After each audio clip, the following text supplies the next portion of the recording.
করে চ্যালেঞ্জ দেব, যেটা মামা আর মামুনিকে কমপ্লিট করে দেখাতে হবে। যে চ্যালেঞ্জটা সাকসেসফুলি কমপ্লিট করতে পারবে বা আগে কমপ্লিট করে দেবে সেই জিতবে। তোমরা রেডি তো? প্রথম চ্যালেঞ্জটা কি আর বেটা? বলছি 1 মিনিট। চলো বেবি চাচু।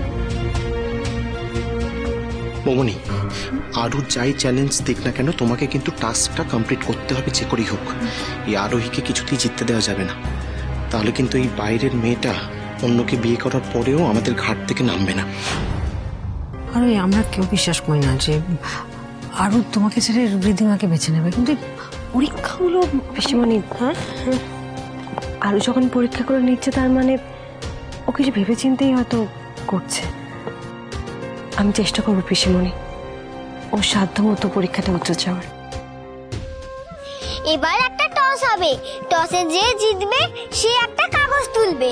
কাগজে যা লেখা থাকবে সেই টাস্কটা দুজনকে করতে হবে।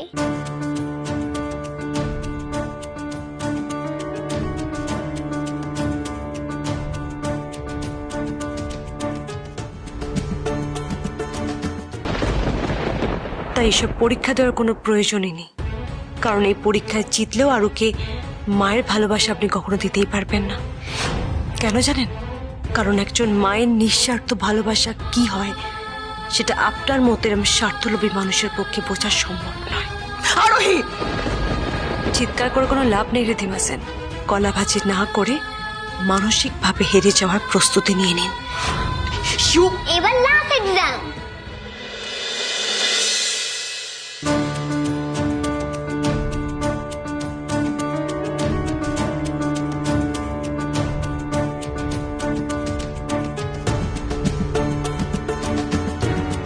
টেল টেল।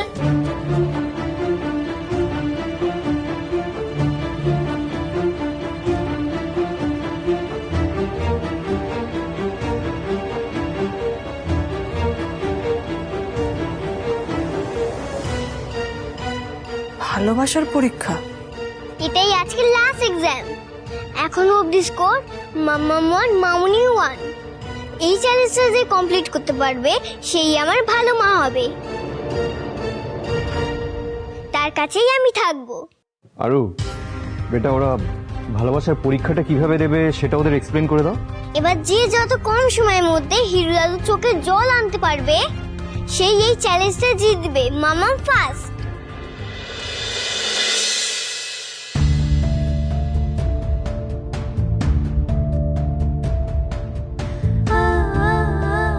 আপনারা সবাই জানেন যে আমার জীবনে আমার বাবার জায়গা ঠিক কতটা। বাবাকে ছেড়ে থাকার অভ্যেস বা ইচ্ছে কোনোটাই ছিল না আমার। ভাগ্যক্রমে আমি বাড়িতে এসে পৌঁছাই।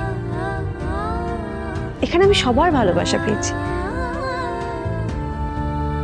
কিন্তু একটা মানুষের ভালোবাসা উল্লেখ না করলেই নয়। হিরু কাকা বাবার মতো করে আমাকে ভালোবাসেন, আর আমিও যে কখন আমার আরেক বাবার জায়গায় হিরু কাকাকে বসিয়েছি আমি নিজেও সেটা জানি না। জানো কাকিমণি, আমি যবে থেকে বাড়িতে এসেছি তবে থেকে আমার খেয়াল রাখা, আমি খেয়েছি কিনা, আমার ঘরে জল আছে কিনা, ঠান্ডা লাগলে আমার কম্বল লাগবে কিনা, চাদর লাগবে কিনা, সবটাই হিরু কাকা দেখে দিয়েছে। পায়ে চোট লাগলে ওষুধ এনে দিয়েছে, পায়ে মলমও লাগিয়ে দিয়েছে বাবার মতো যত্ন করে। আর আমার সব কীর্তিকলাপ, কুকীর্তি নয়, সব কীর্তিকলাপের সঙ্গীও ছিল হিরু কাকা। অনেক সময় আমরা এই মানুষটাকে ধন্যবাদ জানাতে ভুলে যাই, এই মানুষটার অবদানও ভুলে যাই। আমাদের সবার জন্য এত কিছু করে মানুষটা, আর আমাকে নিজের মেয়ের মতো করে ভালোবেসে আগলে রেখেছে। থ্যাংক ইউ হিরু কাকা।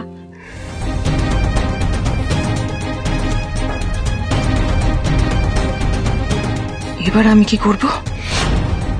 এতগুলো দিন ধরে তাও মাথার উপর একটা ছাদ ছিল, এখন তো সেটাও গেল। এবার আমি কোথায় যাব? আমার তো আজকে রাতটুকু থাকার মতো কোনো জায়গা নেই। এটা আমি কি করে ফেললাম? লোভে পড়ে এই নাটকটা করতে গিয়ে তো আমি সব হারালাম। কি হলো, দাঁড়িয়ে আছো কেন এখনো? পেপারটাতে সাইন করো এক্ষুনি। মানে আমি বলছিলাম কি পেপারে এখানে আর এখানে সাইন করতে হবে, রাইট নাও।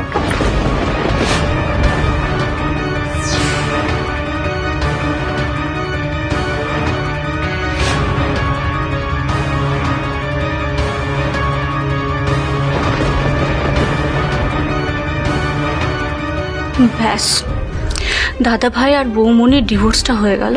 মানে আমাদেরও কপালটা এবার পড়লো, বুঝলি? কেন, কি হয়েছে? কেন মানে, আরে বৌমনির জন্যই তো মানিক আর আরোহীর বিয়েটা হয়েছিল। এবার দাভাই যদি আরোহী আর মানিকের ডিভোর্সটা করিয়ে নেয় আর তারপরে যদি দাভাই আরোহীকে বিয়ে করে নেয়, তারপর কি হবে বলতো? কি সব অলক্ষণে কথা বলে যাচ্ছিস? হ্যাঁ, যা হচ্ছে এতে খুশি থাকতে শেখ। দেখ, একদিকে আরোহী ওই মানিককে বিয়ে করে এ বাড়ি থেকে বিদায় নেবে, আর অন্যদিকে দা ভাই তো ওই বৌমনিকে ডিভোর্স পেপারে সাইনটা করিয়ে তাড়িয়েই দিল। অবশ্য বৌমনি আমাদের বাড়িতে থাকলে আমাদের তাতে উপকারটা হতো। যাকে যা যা হয়নি সেসব নিয়ে ভেবে লাভ নেই। এখন সমস্ত বিপদ একে একে আমাদের ঘাট থেকে নেমে যাচ্ছে।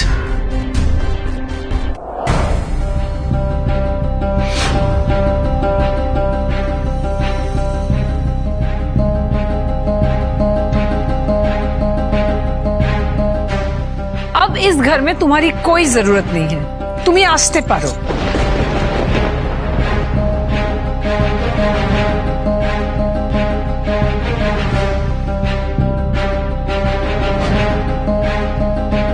অনি,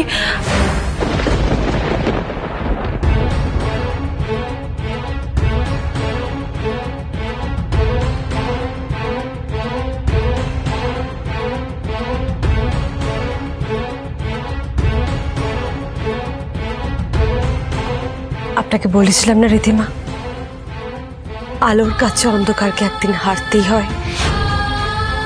অন্যায় পাপ কোনোদিনও চেপে ঠেকে রাখা যায় না। আমি এই বাড়ি থেকে চলে যাচ্ছি বলে তুমি এটা ভেবো না যে তুমি জিতে গেছো। আজকে আমার সঙ্গে যে অন্যায়টা হচ্ছে, আমি যে অধিকার থেকে বঞ্চিত হচ্ছি, তার ফল কিন্তু তোমাদের সবাইকে ভোগ করতে হবে। আরোহী, মাইন্ডেড। আর আমি এ বাড়ি থেকে চলে গেলে তো তোমার কোনো লাভ হবে না। অ্যাটলিস্ট আমি তোমার এই বাড়ির বউ হবার স্বপ্নটা চিরকালের মতন ধুলোয় মিশিয়ে দিতে পেরেছি। আমিও যেমনি হনিকে ভাবো না, ঠিক তেমন তোমাকেও কোনোদিনও ওকে পেতে দেব না, সে ব্যবস্থাই আমি করেছি। তাই আমি হারিনি আরোহী, হেরেছ তুমি। সারাটা জীবনে মানিকের সঙ্গে তোমাকে সাফার করতে হবে। তোমার ফিউচার শেষ আরোহী। কি বলছে আপনাকে রিধিমা?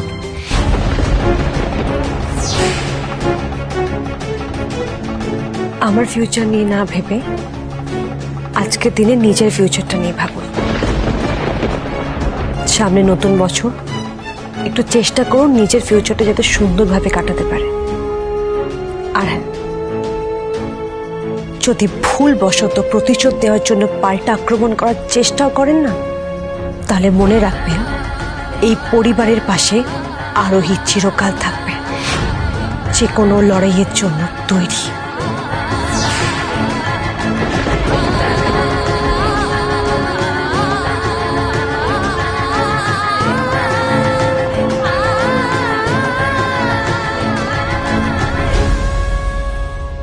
মামুনি গেছে হেরে, তাই গেছে বাড়ি ছেড়ে।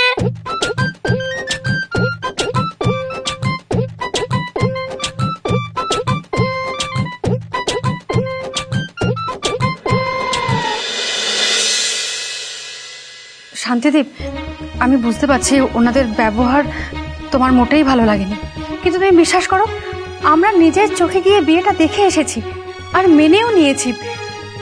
সত্যিটা তো আর পাল্টে দিতে পারবো না। আচ্ছা মিতালি, তাই বলে আমার ছেলেটার গায়ে পরিতোষ গরম ভাবে হাত দেবে? তুমি কিছু মনে করো না শান্তিদীপ, আসলে কটা দিন সময় দাও, দেখবে সবাই মেনে নিয়েছে। তাহলে পার্টি শুরু করা যাক। হ্যাঁ,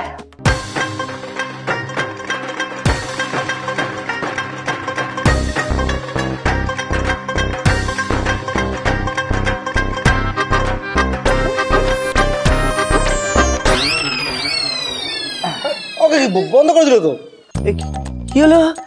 গানটা বন্ধ করে দিলে কেন?